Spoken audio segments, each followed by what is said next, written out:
we believe the Day of Judgment started in the year 1914 when Master Farad Muhammad came. So we are still in the morning of this day. We are still in the dawn of this day. This day's just started, which 1914 is about 100 years ago. So we got like 900 years left of this day we're in. And so the way we say that this is the Day of Judgment right now. But I'll get more into that later, inshallah. We'll get more into it. Well, you know the beauty of that situation, to be honest with you? Yes, sir. For those who do not know, for those who do not understand, yes, sir. Allah subhanahu wa ta'ala encourages us to look forward to that day and work on that day. Allah subhanahu wa ta'ala encourages us to sacrifice for that day. Allah subhanahu wa ta'ala, He tells us and He promises us great rewards on that day.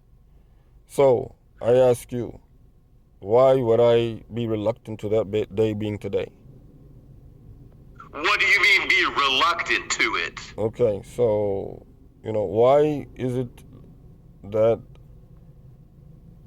those whom Allah subhanahu wa ta'ala say that they are reluctant to meeting Him, they don't want to, they're not looking forward to the day that they meet Allah. You understand? Okay. So right now you're telling me that I'm meeting Allah Ta'ala today, correct? You're telling me the Yawm al-Qiyamah. So you're telling me that the Yawm al-Qiyamah is today, right? We're living in the time of the Qiyamah, right? Yes, but the actual destruction, the actual judgment of Allah, who will out in the person of Master Farad Muhammad. Master Farad Muhammad himself is going to carry the judgment out, has not occurred yet. Right. Like I mentioned a second ago, we're still living in the dawn of this day. This day just began. 1914 was just 100 years ago when Master Farad Muhammad appeared. So we have like 900 years left of this day. Whoa, okay. I think the math is a little bit off there, but I won't hold you to that. But the math might be a little bit off because 9 is a little bit more than 100 years ago. Okay. Yeah, so no problem. Again, I won't hold you to it, okay? Yes, sir. Yes, sir. All right. But so I gotta run right now. So no problem. What I'm saying to you basically is that I don't see a point of strong debate there either when you talk about, the concepts of the Day of Judgment.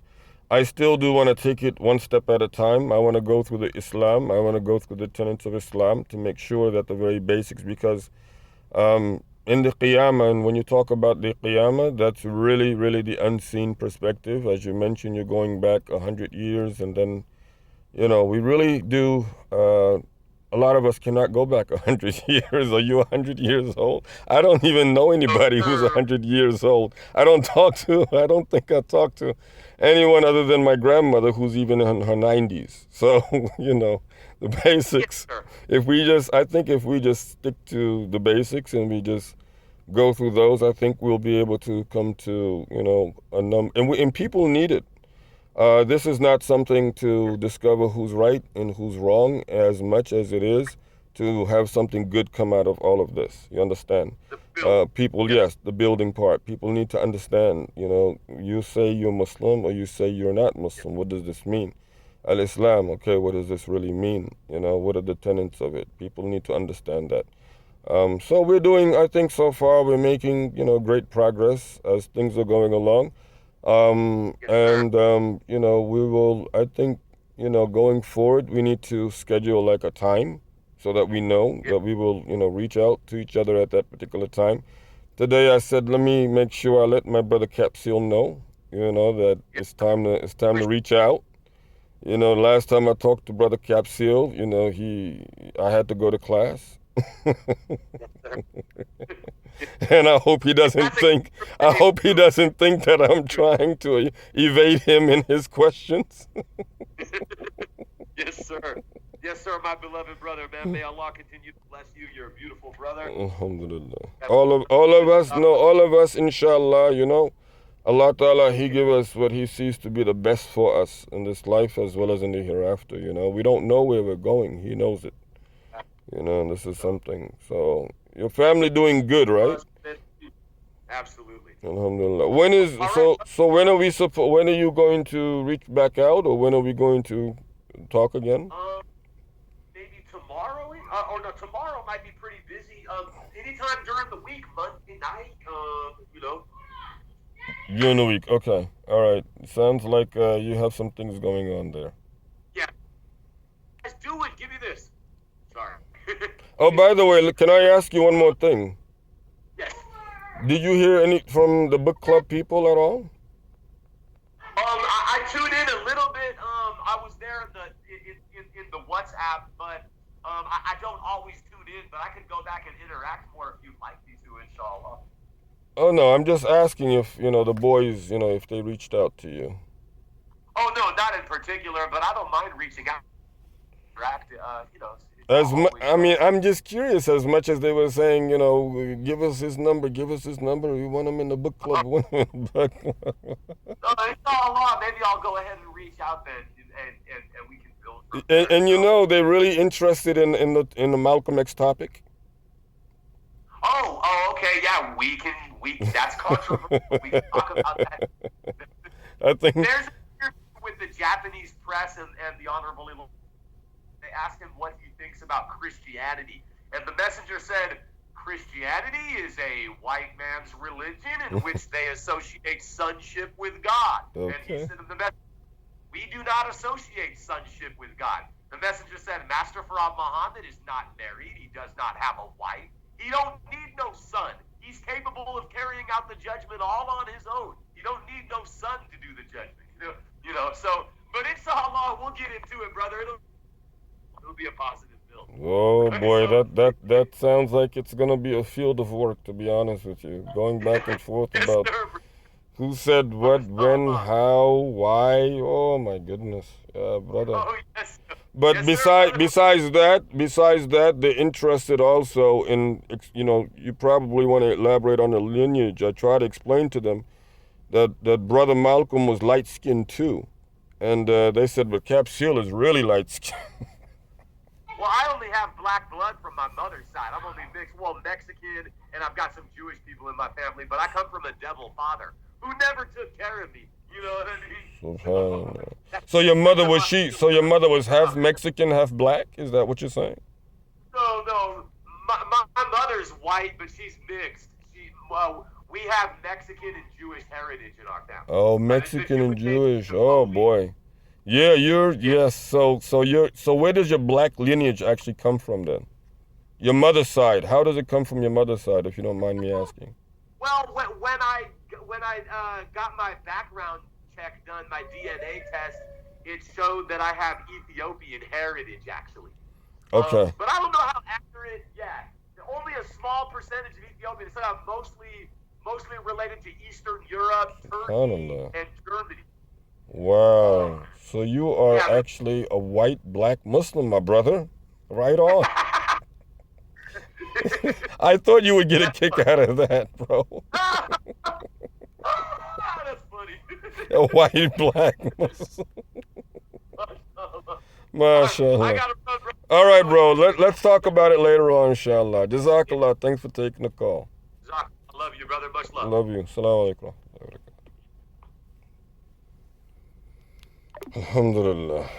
Well, we have to come to understanding with everybody, because everybody has something to elaborate about their beliefs.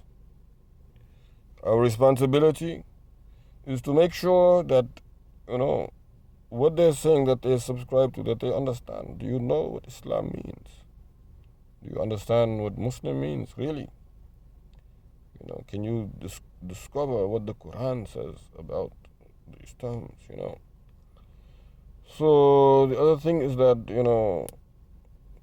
the people also must come to realize that these people, the Ayatollah Khomeini people, the Shia people, and the Sunni people, they must come to a balanced system between the two of them, to where they're not fighting and killing each other. It's very wrong. It's not correct. Because, the Tubabi, they want them to continue killing each other like this so that they will get their oil. They will take their oil. So, really the people, the Shia, they must stop. The Sunni, they must stop saying, negative things and come to the Quran also and see what the Quran say and just do that thing. And, learn to, put these bad things that they do towards one another aside. For example, like the Shia, they must, elaborate that they are not just Shia of anybody, but they are Shia to Ali ibn Abi Talib. Yes, so if they are Shia to Ali ibn Abi Talib, they must behave like Ali ibn Abi Talib because, he did not, curse and he did not say bad thing about Sahaba. He was always, a very, very, spiritual, God-fearing individual. So he was not, one who, had time for this thing about, when a Sunni is mentioned, you say bad thing about them. It's not right. It's not fair. Likewise, Sunni, they should not say that Shia are not Muslims. They should not say that. They should definitely understand that they are a school of thought also, because you have a lot of different sects of Shias and not all of them curse at Sahaba. Not all of them do that thing. Another thing is that, the Shias, you see, they have a, a school of thought just like you have Maliki Shafi. Maliki Shafi, they came after what Shia claimed to be. Shia claimed to be Jafari. So, Jafar, Imam Jafar, he was, before all of these Imams. So, you have to understand, what exactly is transpiring. Everybody is saying La ilaha illallah Muhammadu Rasulullah. Everybody has one Quran. Everybody faces the same Qibla to pray. So why, the people, the Shia is and the Sunni is fighting. So much so that the people in Yemen, they're being killed because these people are saying like they're not Muslims, so kill them. It's okay. It's not right. It's not fair. It's not just, because the people also, they, Allah Taala will ask, how did you treat my people, the creation of Allah Subhanahu wa Taala. So you have to be careful about that thing. So, and also a lot of Sunni people must understand that to hold the hands up when you're praying is called qaddu. A lot of people do not know even the meaning and they want to debate about qaddu. And when you're putting your hands down, it's called saddu. Even Arabic people, nari, they do not understand the jamutubabi, the munafiqeen. And that, a lot of people who are actually, a lot of Muslims who are actually Sunni Muslims who are following the madhab of Imam Malik, they put their hands totally down. Okay, if you go to Tuba, you will not see anybody holding their hands up. If you go to Luga, the Al-Hanafiya and Shah Abbas Sal's home, you will not see anybody putting their hands up. Everybody has their hands down. Because one day also somebody, talked to me about this thing and, was getting very, very, very, very hostile. But, it's not just Shia people who pray with their hands down. So we have to, the bottom line is we have to learn to unify, come together for the People's Republic of La ilaha illallah Muhammad Rasulullah sallallahu alayhi wasallam. And the people have to accept and realize that this, is really a spiritual and, social, civil and diplomatic revolution of the Quranic revolution. And must come to embrace the long-term benefit of the revolution, because it is about bringing long-term stability and harmony to the humanity. Obviously, we see the atrocities going around the world, and we see what we have in the United States here. The most amount of violence in the world. Murders by the gun happening in America more than anywhere in the world. So then you have these rampage killings here and there. This thing is crazy like that. And people think there's no poverty in the United States when you definitely have poverty here in the United States. So, we have a lot of work to do. The Quranic revolution, the Revolutionary Council is always encouraging the people to also, be very, very, very mindful and also very strategic when it comes to, getting the affairs in proper perspective. So we are, just being diligent about this thing, and praying that Allah subhanahu wa ta'ala accepts it and He puts much rahmah in it. Wassalamu alaikum wa rahmatullahi wa barakatuh.